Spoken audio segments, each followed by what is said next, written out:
Well, thank you for joining us today. My name is George Zhang, and I am your host for today's Flourish webinar. The purpose for, today's webinar and all the series that we're doing here is um, being able to help Asians flourish in their mental health.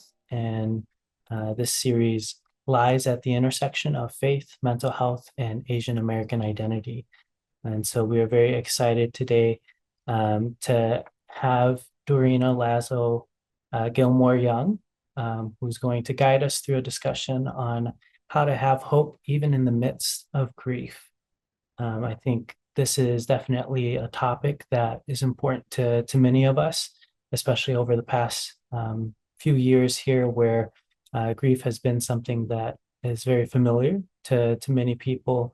Coming through the pandemic, as well as just experiencing grief in our day-to-day lives. And so very thankful to have Dorina share her thoughts and her experiences on this topic with us. Dorina is passionate about helping diverse women discover God's glory on life's unexpected paths and flourish in their God-given callings. Dorina has published more than 20 books, including children's books, Bible studies, poetry, and a devotional journal called Breathing Through Grief. She also hosts the Global Glory Chasers podcast.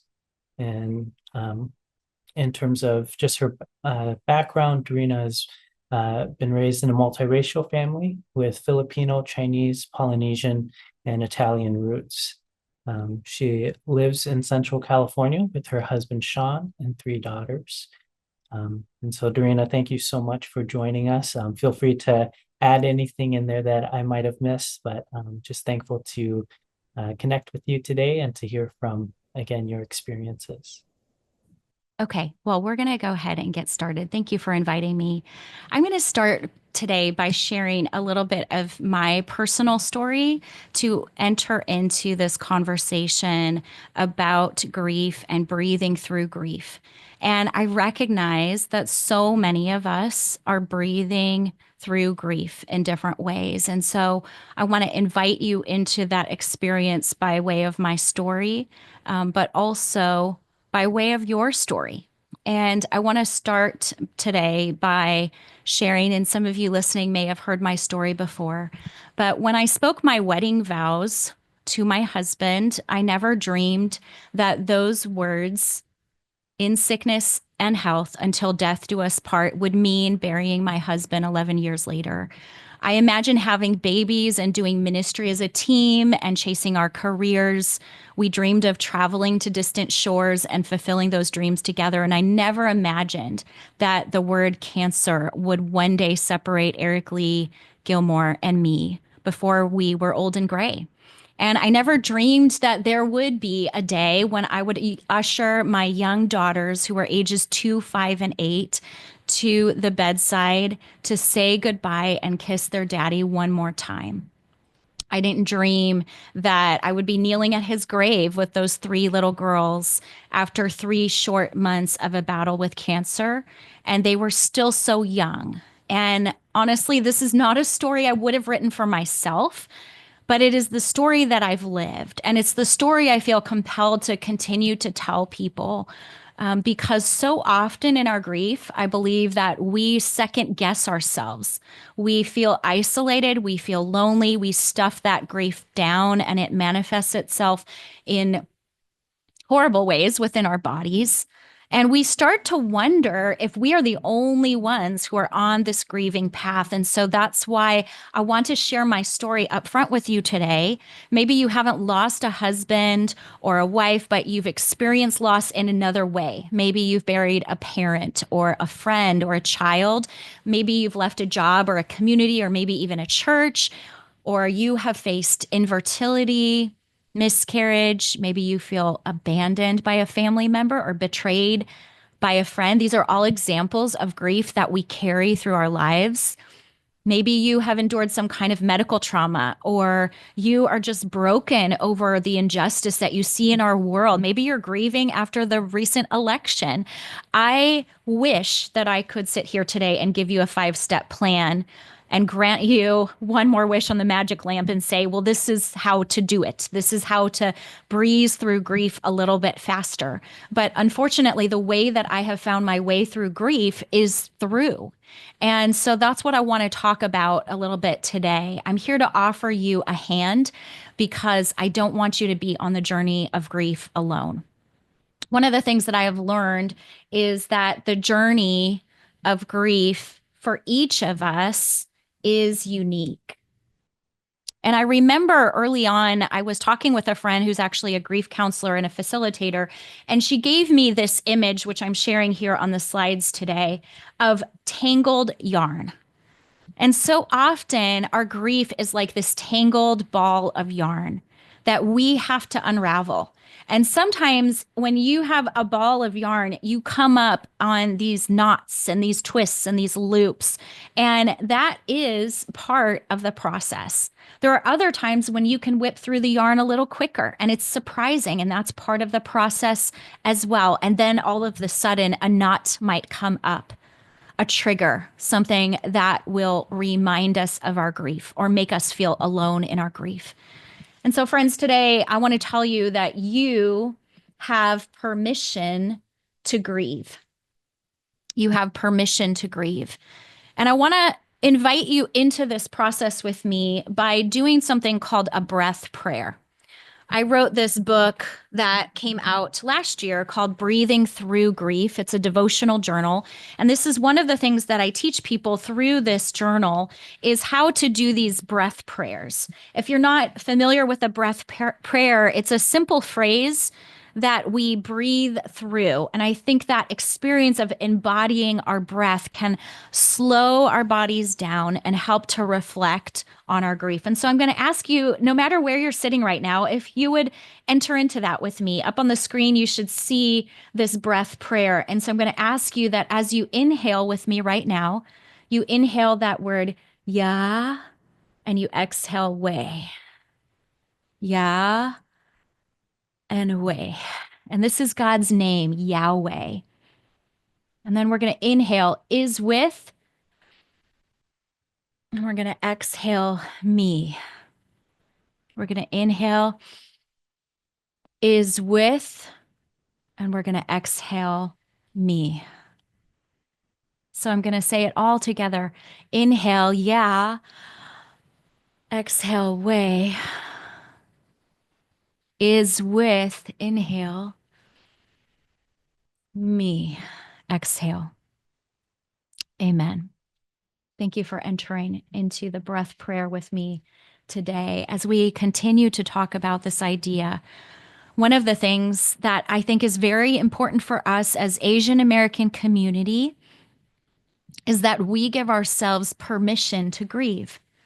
And I recognize that we are not a monolith, that we have many different expressions and cultures and countries and generations even that are represented perhaps in those of you who are listening to me today.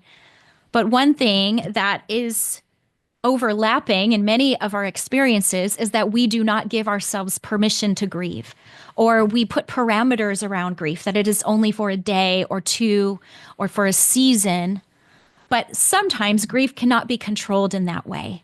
And so I learned early on in my journey as I was grieving the death of my husband and also helping my children, my young children, navigate this grief, is that I needed to make space for grief. And in my life, that meant that I needed to step down from some things. I needed to let go of some obligations. I needed to let myself off the hook on certain things. And I needed to let myself feel the grief. One of the examples that I see in scripture is in John chapter 11. And this is one of my favorite stories that I reflected on and meditated on for many different days and months in my grief journey, because I love the example that Jesus gives to us in this story. This is the story of Mary and Martha and Lazarus, and I'm going to just briefly touch on it today. I wish I had time to teach it fully verse by verse to you, but if you have a Bible, I would encourage you to look it up perhaps later and to read over these words. But the gist of it is that Jesus' friend Lazarus had gotten sick, And he lived in a town called Bethany. And Jesus and the disciples were in a different town doing ministry. And Mary and Martha, Lazarus' sisters, actually send a message to Jesus saying that his dear friend Lazarus is sick, and they invite him to come because they know that he is a healer and they believe that he can heal their brother. And Jesus does come, but he doesn't come until a few days later. And in that time that has passed, actually, he is coming now when Lazarus has already died. And so, in some ways, perhaps Mary and Martha, the sisters who believed that Jesus could heal their brother, may have kind of felt like he was too late. But what we know about Jesus is that he is never late. He is always on time. And so when he comes into the town, he has this conversation with Martha and with Mary, and they are grieving. And what I love that we see here in John chapter 11, verse 40, is that Jesus does something very important. He weeps. It says in verse 4 that Jesus wept.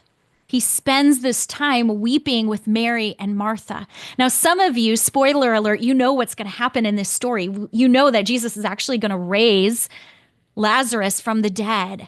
But I love that Jesus took time, as it says in verse 35 and 36, it talks about how Jesus wept. And the Jews said, "See how he loved him." So Jesus' love is expressed through this weeping, through this crying. And so, friends, it's a reminder to us that tears are a natural part of the grief journey. I cried and I cried, and probably for 100 days straight, I wept for my husband. I wept for my children and the future that they would not have anymore because their daddy was gone. And it was important for me to grieve through tears because you know what? God actually designed our bodies that tears help us through our grief. They actually help reduce the stress hormones. They contain antibodies that fight harmful germs. So it's no accident that tears are a natural response to our grief. And Jesus wept, and we can too. The next thing I want to share with us today is that you have permission to lament. And so Jesus modeled for us in John chapter 11, weeping. But now I want to talk a little bit more about this idea of lament, which is slightly different from just our grief, our sadness, because we have an invitation to bring our grief, bring our sorrow and our pain to God because he can handle it. Mark Vroegop, who is one of my favorite authors on the topic of grief, he writes, "There is deep mercy under dark clouds when we discover the grace of lament." So this idea of lament is that we take our grief and our sorrow and our tears and our questions and we bring it to the feet of Jesus. And it's not a Band-Aid, it's not a quick fix, but it's a pathway through the dark night of our souls, through those dark clouds that Mark talks about. I love the example in the Psalms that David gives us of what lament looks like. And I wanted to share with you just one Psalm, although there's many. You know, David wrote probably 75 of the Psalms out of 150, and so many of them are laments. But I'm going to share with you a very short one today, Psalm 13. It says this: "How long, O Lord, will you forget me forever? How long will you hide your face from me? How long must I take counsel in my soul and have sorrow in my heart all the day? How long shall my enemy be exalted over me? Consider and answer me, O Lord, my God. Light up my eyes, lest I sleep the sleep of death, lest my enemies say, I have prevailed over him, lest my foes rejoice because I am shaken. But I have trusted in your steadfast love. My heart shall rejoice in your salvation. I will sing to the Lord because he has dealt bountifully with me." I want you to linger over those words. Hopefully you can see them on the slide right now, because in 6 short verses, we see the movement of lament that David goes through. In the first couple of verses, we see that he is asking questions. He is expressing his honest emotions to God. How long, how long, how long? He asks the Lord in these questions. And he uses a literary device called parallelism, which is repetition of that phrase, how long? I know probably many of you watching today have felt that. How long must I go through this grief? And I asked that very same question myself. Lament is this journey that helps to reorient us back to God, who is the best comforter. And so when we look at verses 3 and 4, we see David is presenting his requests to the Lord. Consider and answer me. He says, light up my eyes. He even talks about his enemy, his foe. And then in 5 and 6, we see that David moves to a place of anchoring himself in God's character qualities. He trusts in God's steadfast love. He rejoices in his salvation, and he sings to the Lord. And so we see this movement that David goes through, that he brings his hot mess, he brings his questions, he brings his honest emotions, and then he finds his way to praise. Now, he doesn't go straight to praise. He doesn't go straight to celebration. There's a process here, and I wanted you to see that even in this beautiful psalm that he's written for us as an example. But the next thing that I want to remind us of is that we actually do have permission to celebrate. In our grief, we can still celebrate. That's okay. I want to give you an example of that has been meaningful to my family since my husband passed away. The day that he died, September 9th, we have renamed not his death day or the day that he died, but his heaven anniversary. Because we believe that this is the day that my husband's story moved from death to life. Death wasn't the end of his story. Heaven is. And so on this day now, my children and I, we host a special dinner party to kind of remember and to lean in to who he was and his legacy. And we have this dinner party where we invite friends of his from different parts of his life and family members and even community members who have become like family to us. And we gather around good food and we celebrate. We celebrate his quirkiness and his bloopers, and we tell the funny stories and the funny memories. And sometimes we shed tears. But this is the way that my children have gotten to know their daddy's legacy, how they remember him. In Psalm 30, verses 11 and 12, it says, you have turned for me my mourning into dancing. You have loosed my sackcloth and clothed me with gladness, that my glory may sing your praise and not be silent. O Lord, my God, I will give you thanks forever. And so celebration is very important to us. Part of the redemption of our story. And I know this is not the story for every widow, but I had to share this with you because it is important to the ways that God has worked through our grief. God brought a new husband, a new daddy for our family through our community and through that grief process. A man named Sean, who was one of my husband Eric Lee's dear friends through the years. And Sean was a supporter of our nonprofit ministry. He celebrated our wedding and the births of our children with us. And after my husband's death, God brought Sean back into my life, out of that community, as someone who was safe to grieve with. And God used Sean, and we were married in 2016. He officially adopted my children, and it is part of the celebration story that we continue to tell. And so, friends, I want to share with you also, before we go to some Q&A time today, that journaling is one of the ways that I have worked through my grief through the years. And so that may be an answer for you as you are looking for ways to process your grief. That is one of the things. I also want to share with you that especially during the holiday times, our grief tends to be triggered.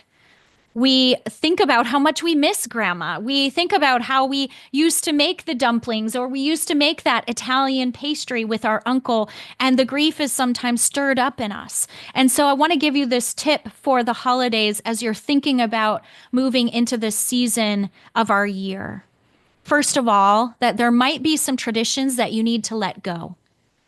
And you have permission to do that. And I know that we are often a traditional people. We like to go ahead and return to the same things that we have done through the years. But you might think about, well, can someone else host the meal if you are heavy in your grief? Or is there someone that you could invite to help you prepare the food? Can you kind of let yourself off the hook a little bit with that? There might be some new traditions that you want to bring in to honor your loved one, like we talked about the heaven-anniversary party that we throw.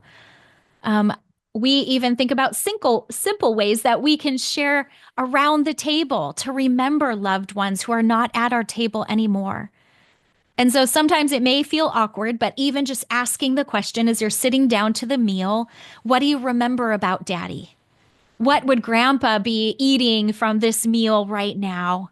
And to be able to honor that person in that way. Those are a few ideas of ways that we can give ourselves permission to grieve through the holidays.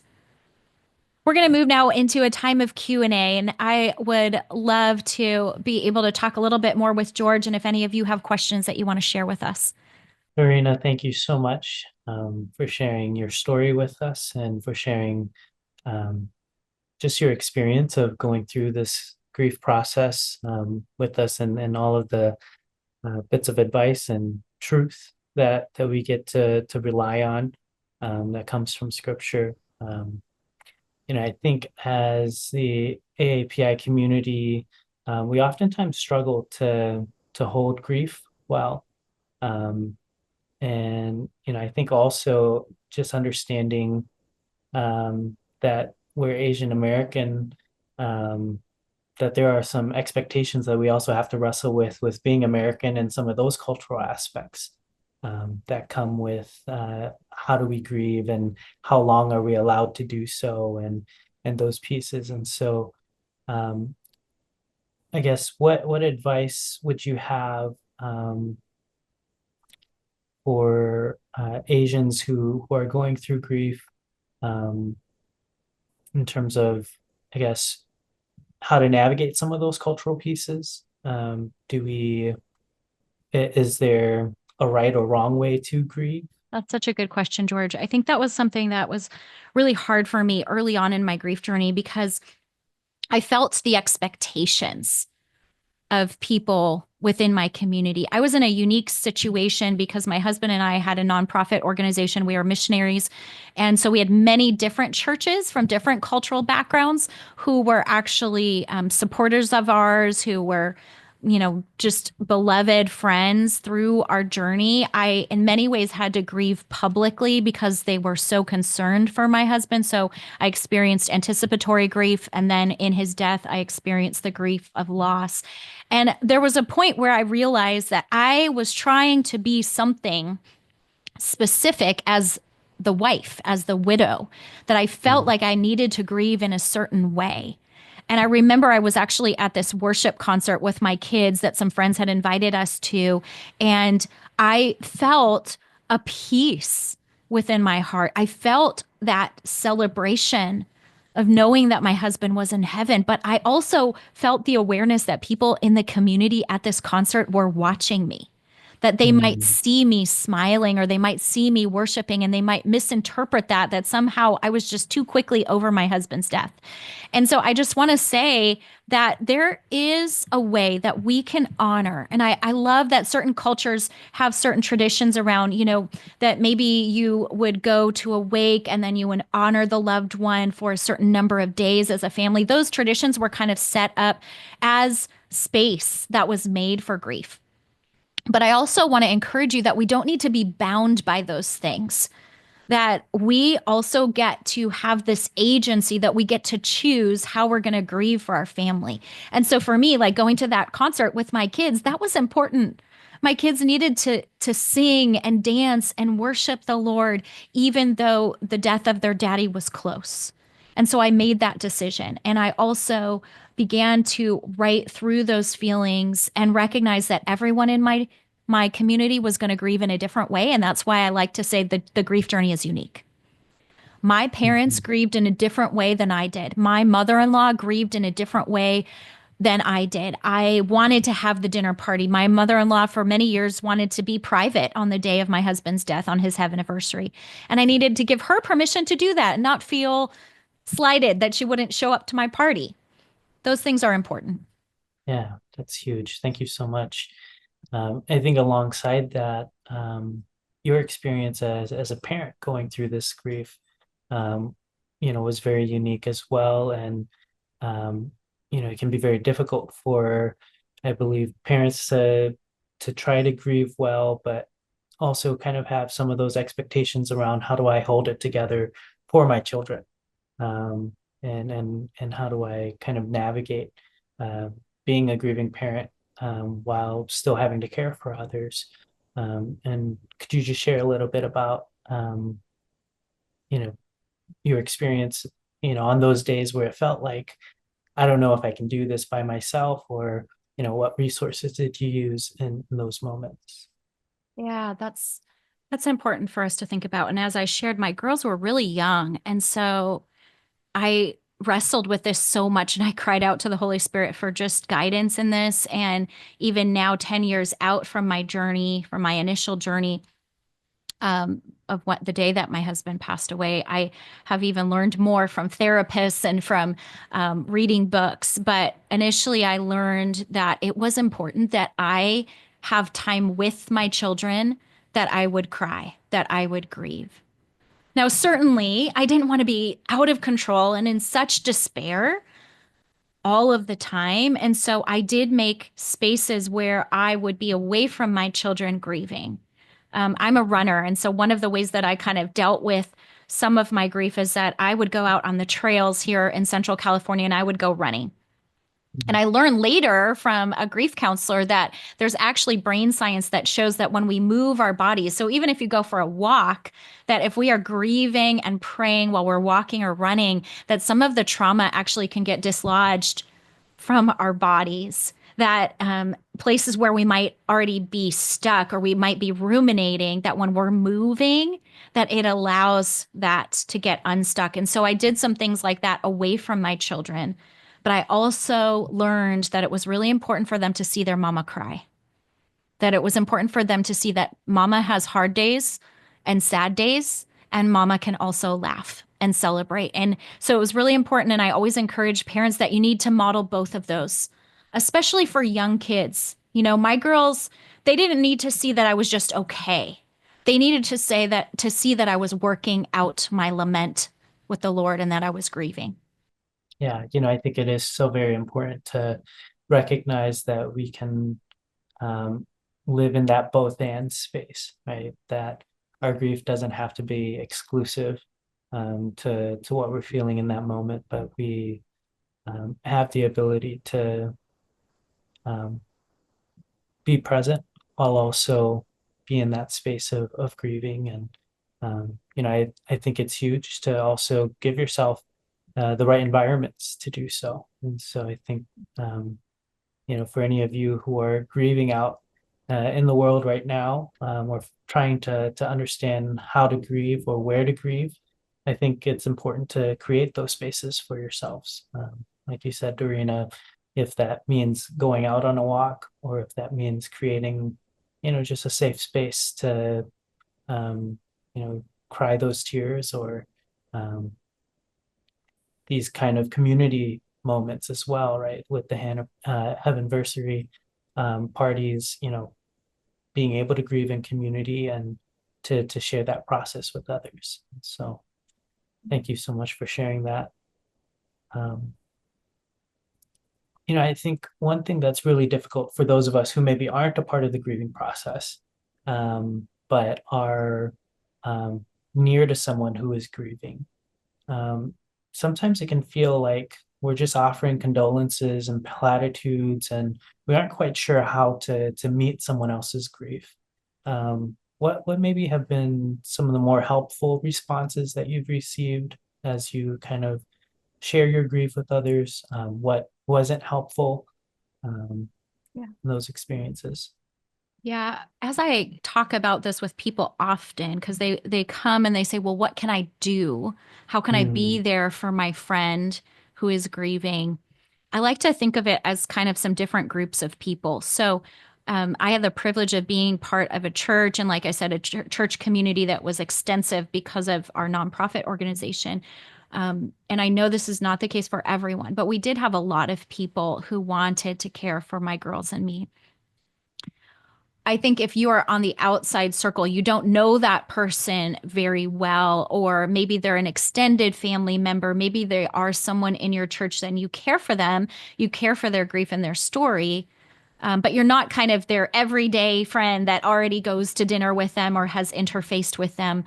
Some of those very practical things like bringing meals, those are so important. And to many of our Asian cultures, it's like feeding the person is actually such a grace gift. And I feel like we had people feed us for probably a good year after my husband's death. And sometimes, that would be through an elaborate meal that would be prepared, and other times it would be a gift card. But that was such a burden lifted for me that people would feed us. And those are some practical things. Because my kids were little, I had people who offered babysitting or helped me to bring my kids to school at times.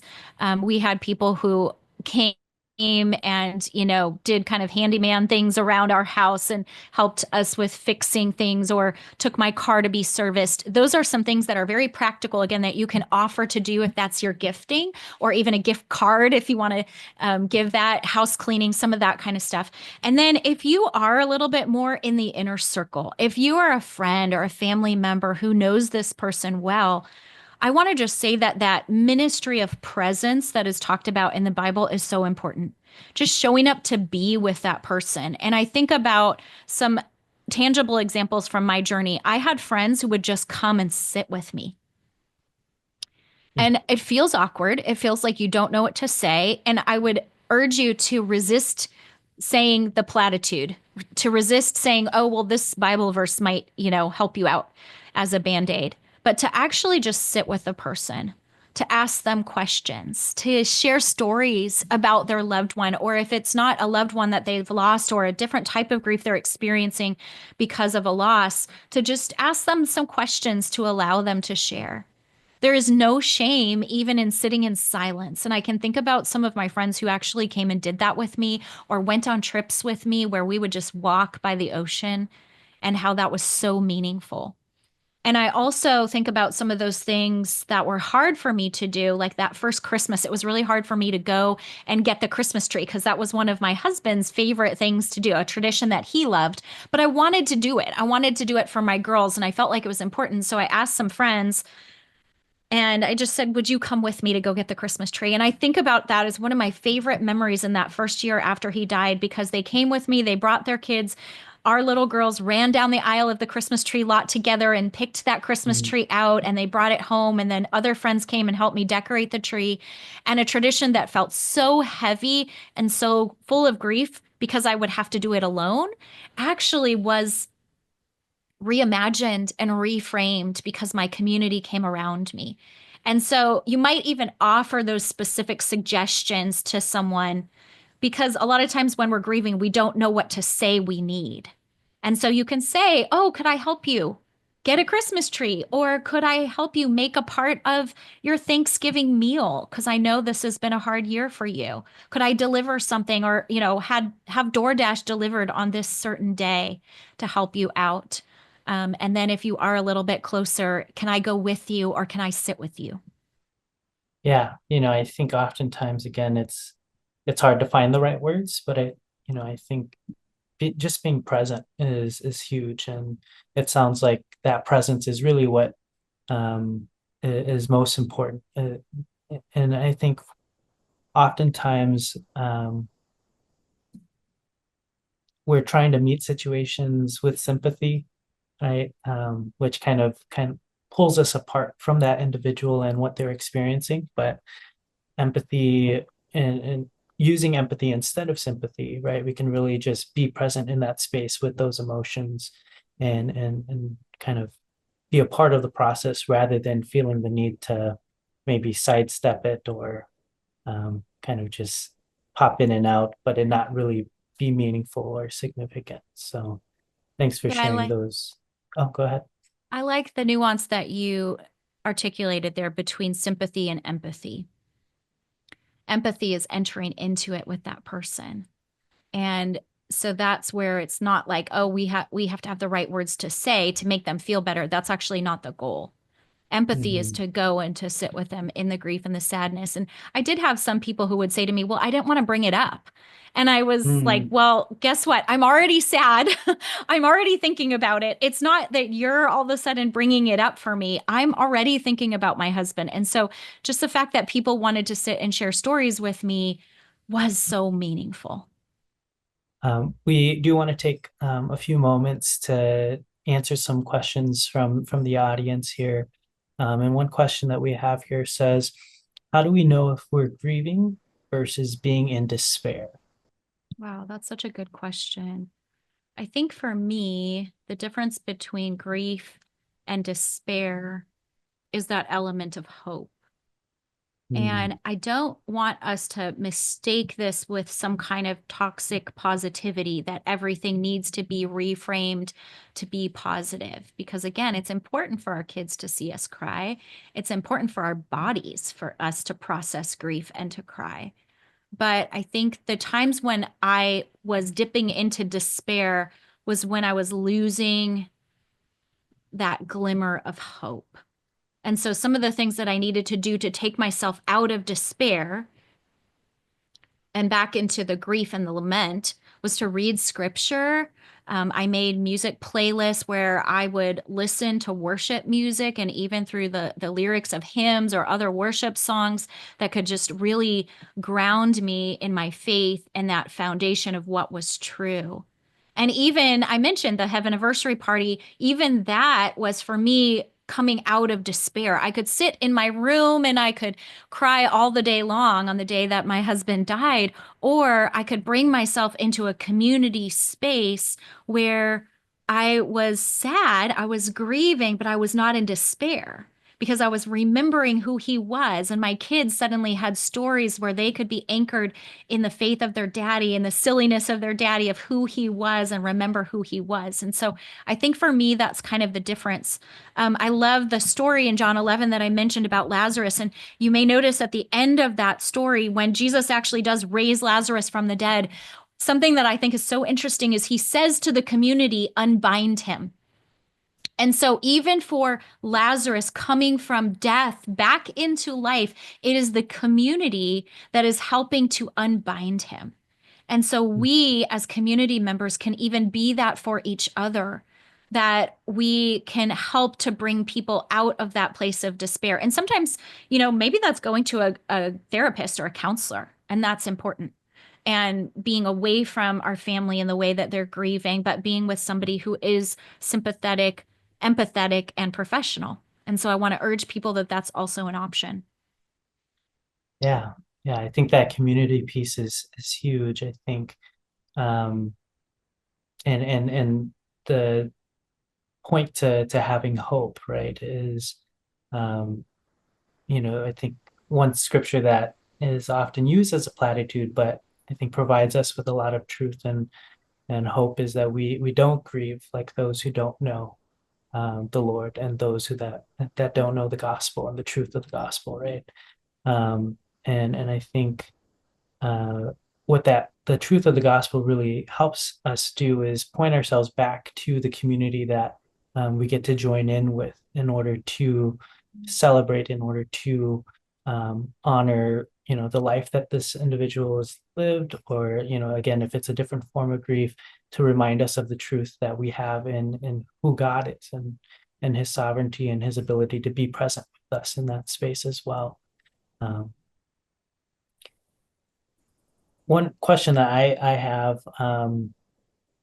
I think it's very difficult for men in particular to grieve, and to do so in a healthy way because of, again, all of the stigma around being emotional, all the stigma around trying to um, put up a certain front, right? And and I guess, especially in a lot of our church um, settings where pastors are mostly men still, not that women can't be pastors, but kind of just understanding what we see from the pulpit in regards to grief and how to grieve well. What advice might you give to pastors in regards to how they should approach grief, or how they can um, express grief well in their communities so that their members maybe have that kind of model to follow?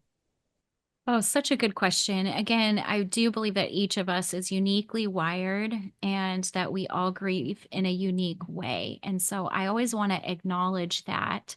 I know what was helpful for me, but I don't want to pretend that that is going to be helpful for everyone. That said, I do believe that pastors have a unique role in their leadership. And so there are times where just acknowledging grief can help invite people into that. And so, for example, as we get closer to the holidays, the church that I attend, we started something last year where we have a gathering for people who are grieving. And they are allowed to then light a candle to remember their loved ones. It's a time where we actually invite them to bring food. And so it's like bring your husband's favorite cookies or grandma's favorite soup that she used to make you. And through food, which I know is so important to many of our communities, food is that way that we can honor. And I think pastors being intentional to create some of those spaces or empower others within their communities to create those spaces is really important. I think also having a theology around grief and a theology around suffering is really important. And that can come out through preaching and teaching of God's word and to acknowledge that. So, not everyone is going to cry openly, but maybe there's other ways that they need to be encouraged to explore their grief. And like I mentioned before, journaling is one of them, which is one of the reasons I wrote my book, Breathing Through Grief, because I wanted to help kind of guide people. And so the book includes some journaling questions that help to guide people through some of those feelings. I mean, with grief comes a lot of feelings. Not just sadness, there's anger, there's Mhm. frustration, there's questioning. We saw that even in David's psalm. And so giving ourselves space around processing some of that. Some of us are wired that we can process that aloud with others, and others maybe we need to process that with God through writing it out in a journal or speaking it out through some quiet prayer. And I think even during the holidays, it is a celebratory time, but pastors can make space for that. Yeah, that's huge. I think oftentimes the pulpit doesn't seem like the best place to maybe discuss some of these harder topics, or there's kind of this, I don't know, expectation that comes with, oh, I'm going to hear something good from the pulpit today.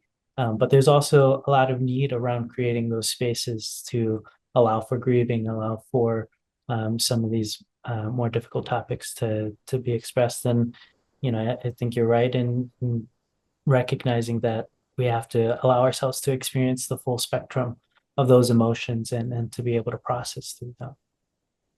Um, so if someone is struggling to figure out where to start with their grieving process, um, are there any recommendations in regards to books or any steps that you would encourage them to take if they're, kind of not knowing what to do, or um, you know, maybe just need a little bit more help or information around what to expect when grieving?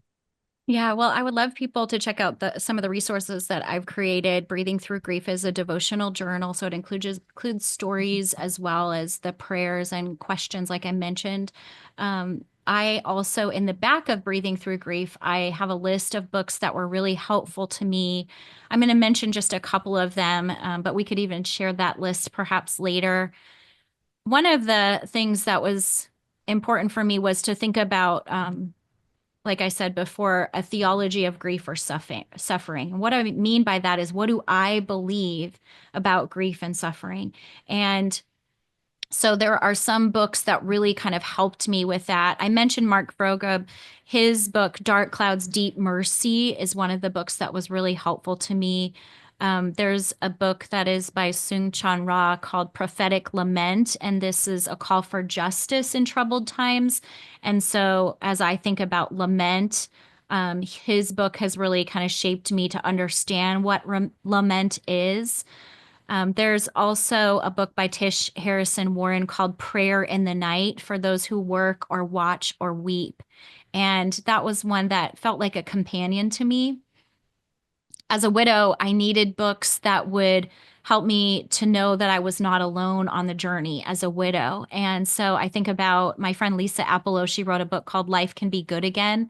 She is a widow, a mama of seven. And so she talks through the journey of grief that she went through, but also what does it look like to put your world back together? And so I love her words in that. So those are a couple examples. I do have a children's book that I wrote as well that's called Chasing God's Glory. And this is a book that's not just about grief, but in it, I kind of acknowledge the journey I went on with my own children of every day we would look for God's glory. We would look for him in the sunsets. We would look for him in the meal that we were eating. We would look for him in conversations we were having.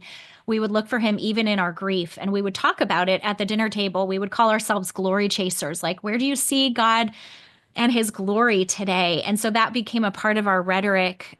So that book kind of helps with it. There's also a whole list that I have on my website of children's books. So if you have children that you're grieving alongside, I do believe that children's literature is a way that we can enter into those conversations with kids. And here's a little hint: kids of all ages. So even kids who are, in their 40s and 50s, or grandmas and grandpas who are older, children's books are a great way for us to enter into those conversations or even to help us with our own process of grief. And I love the marriage of illustrations with text that help us through that as well. Wow, thank you so much for all those resources. We'll do our best to get that list in the show notes. And if you are wanting to get connected with Dorina, what's the website that they can try to connect with you on?